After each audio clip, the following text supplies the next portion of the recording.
Minuman semprot yang mengakibatkan 4 siswa SD keracunan. BPOM di Palembang hingga saat ini masih melakukan pengujian untuk membandingkan sampel dari kantin SD 39 Palembang dan sampel yang beredar di pasaran.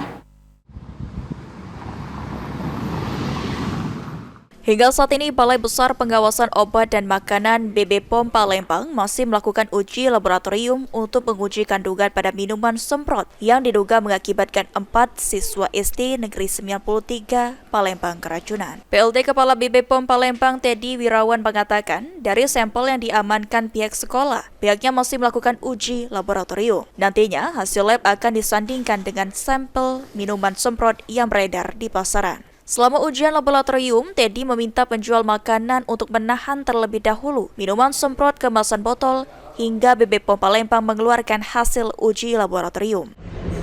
Balai Besar POM Palembang telah menerima sampel yang diamankan oleh pihak sekolah SD 39 Palembang yang diduga menjadi penyebab keracunan siswanya.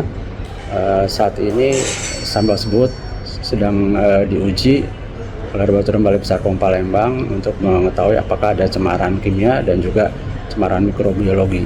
Hasilnya pun akan kami sandingkan dengan sampel yang akan kami ambil dari yang dijual di pasaran. Ya, saat ini sedang berproses.